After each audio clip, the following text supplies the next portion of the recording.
Pada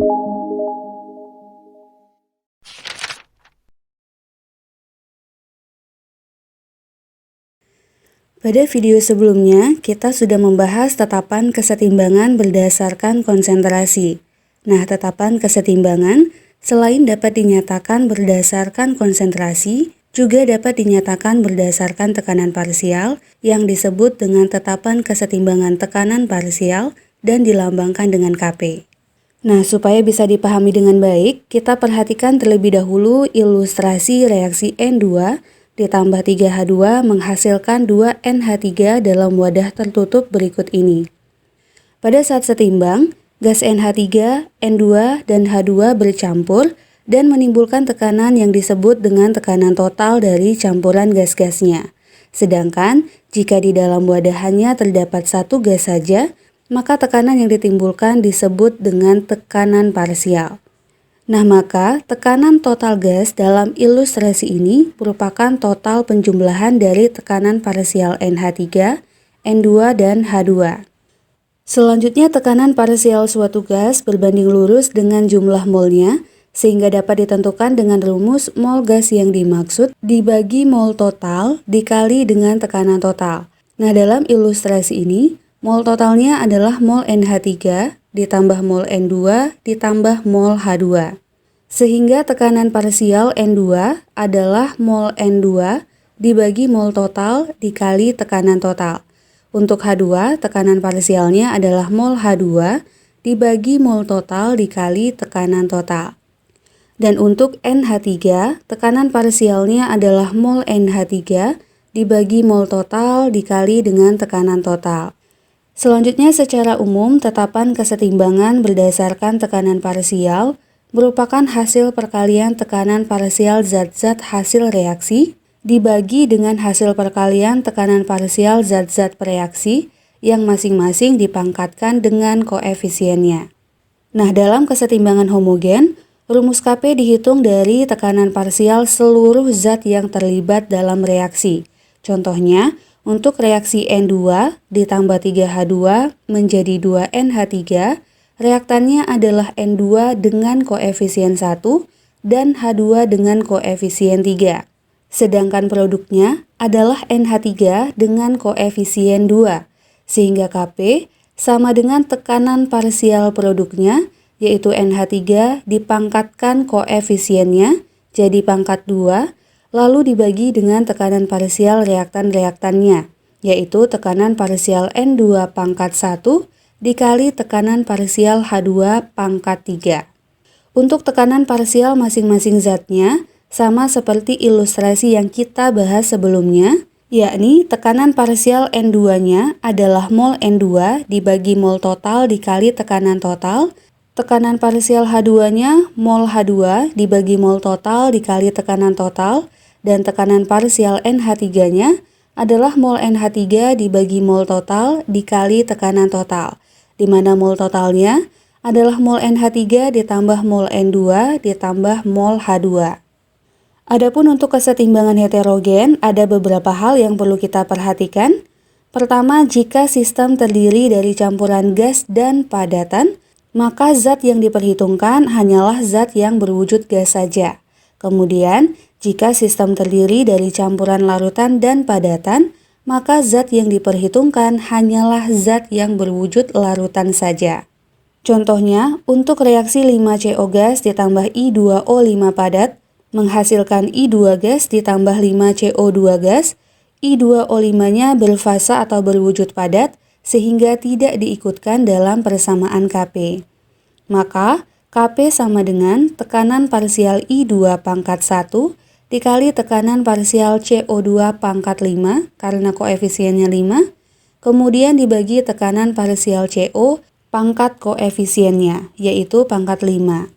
Nah, yang perlu diingat adalah tekanan parsial zat yang dimasukkan dalam persamaan Kp ini adalah tekanan parsial pada saat reaksi sudah setimbang. Artinya, jika nanti terdapat soal di mana data yang diketahui adalah kondisi awal reaktan, maka perlu dicari terlebih dahulu tekanan parsial zat-zatnya pada kondisi setimbang dengan menggunakan prinsip stoikiometri. Nah, supaya lebih paham, kita masuk ke contoh soal. Contoh soal yang pertama, dalam ruangan bertekanan 2 atmosfer terdapat 0,1 mol gas A, 0,15 mol gas B, dan 0,25 mol gas C dengan reaksi yang terjadi A gas ditambah B gas menghasilkan C gas. Tentukan tetapan kesetimbangan parsial atau Kp-nya. Nah, dari soal ini yang diketahui adalah mol zat-zatnya dalam kondisi setimbang, sehingga sebelum menghitung nilai Kp, kita perlu mencari mol total dan tekanan parsial zat-zatnya.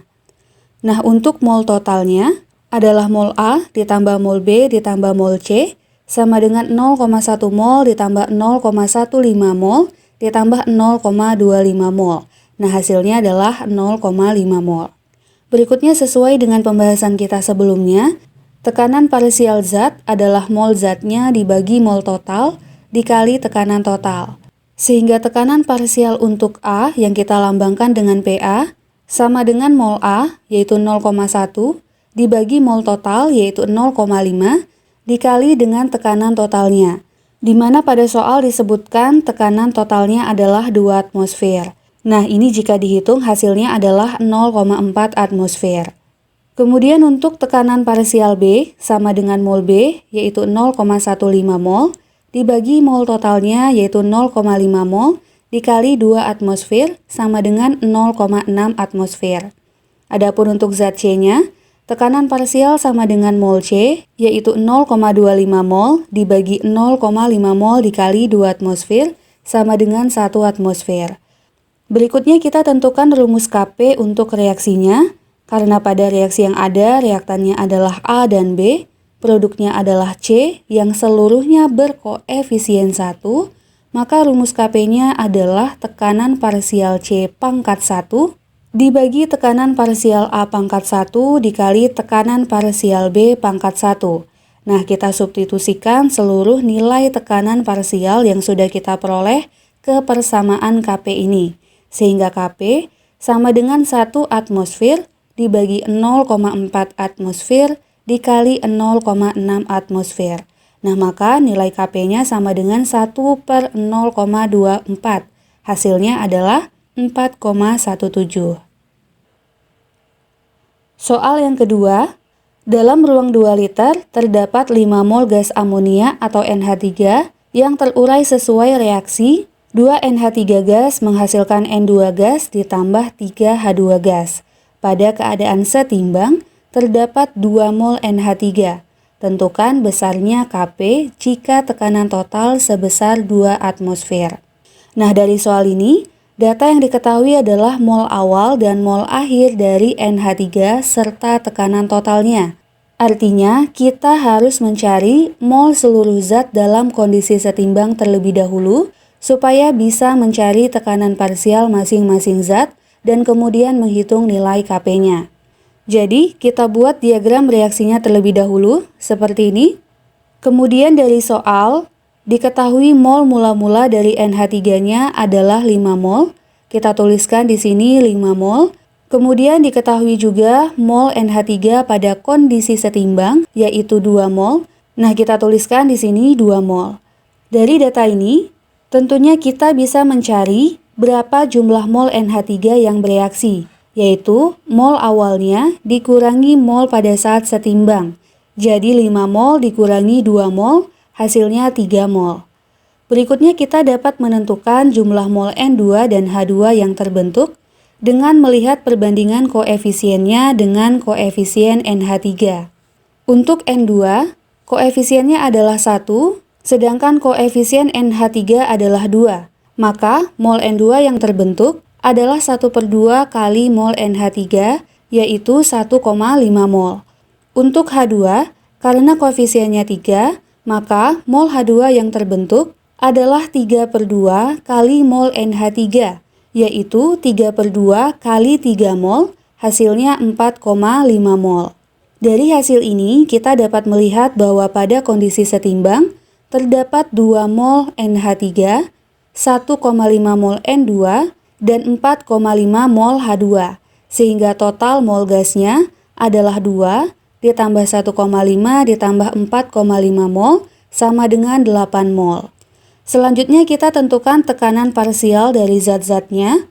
Untuk NH3 tekanan parsialnya adalah mol NH3 yaitu 2 mol dibagi mol totalnya yaitu 8 mol dikali tekanan totalnya. Nah, di soal disebutkan tekanan totalnya adalah 2 atmosfer. Nah, ini hasilnya adalah 0,5 atmosfer. Untuk N2, tekanan parsialnya adalah mol N2, yaitu 1,5 mol dibagi 8 mol dikali 2 atmosfer sama dengan 0,375 atmosfer. Dan untuk H2, tekanan parsialnya adalah 4,5 mol dibagi 8 mol dikali 2 atmosfer sama dengan 1,125 atmosfer.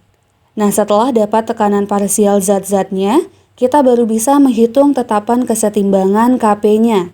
Nah, untuk reaksi 2NH3 menjadi N2 ditambah 3H2 ini, rumus Kp-nya adalah tekanan parsial N2 pangkat 1 dikali tekanan parsial H2 pangkat 3 dibagi tekanan parsial NH3 pangkat 2. Kita substitusikan semua nilai tekanan parsialnya, sehingga 0,375 pangkat 1 dikali 1,125 pangkat 3 dibagi 0,5 pangkat 2. Nah, ini jika dihitung hasilnya adalah 2,136. Berikutnya tetapan kesetimbangan Kc dan Kp memiliki hubungan yang secara matematis dapat dituliskan Kp sama dengan Kc dikali R dikali T pangkat delta N. Nah, dalam persamaan ini, Kp adalah tetapan kesetimbangan berdasarkan tekanan parsial, Kc adalah tetapan kesetimbangan berdasarkan konsentrasi, R adalah tetapan gas yang nilainya adalah 0,0821 atmosfer, mol pangkat min 1, Kelvin pangkat min 1. Untuk T-nya adalah suhu dalam satuan Kelvin, sehingga jika di soal satuan suhunya adalah derajat Celcius, harus kita konversi dulu ke satuan Kelvin. Kemudian untuk delta N-nya adalah total koefisien produk dikurangi total koefisien reaktan. Contohnya, untuk reaksi 2NH3 gas menjadi N2 gas ditambah 3H2 gas, total koefisien produknya adalah koefisien N2 ditambah koefisien H2, yaitu 1 ditambah 3. Kemudian koefisien reaktannya adalah koefisien NH3 yaitu 2, sehingga delta N-nya sama dengan 1 ditambah 3 dikurangi 2, sama dengan 4 dikurang 2, hasilnya adalah 2. Contoh lainnya, untuk reaksi 5CO gas ditambah I2O5 padat, menghasilkan I2 gas ditambah 5CO2 gas, total koefisien kanannya adalah koefisien I2, yaitu 1 ditambah koefisien CO2, yaitu 5. Untuk total koefisien kirinya, diambil dari koefisien CO saja, yaitu 5. Untuk I2O5-nya tidak diperhitungkan karena wujudnya adalah padatan. Contoh soalnya, diketahui reaksi kesetimbangan CO2 gas ditambah C padatan menghasilkan 2 CO gas. Pada suhu 27 derajat Celcius, harga Kc sama dengan 1,6 dikali 10 pangkat min 2, hitunglah nilai Kp-nya. Nah, seperti yang kita bahas, Kp sama dengan Kc dikali RT pangkat delta N.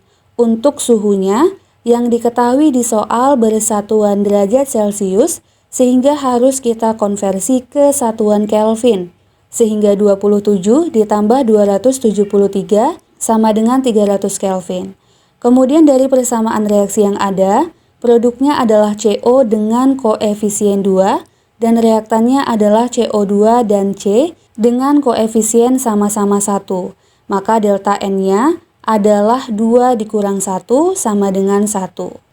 Berikutnya kita substitusikan data-data yang ada ke persamaan Kp sama dengan Kc dikali RT pangkat delta N, sehingga Kp sama dengan 1,6 dikali 10 pangkat min 2 dikali 0,082 dikali 300 pangkat 1 sama dengan 0,39.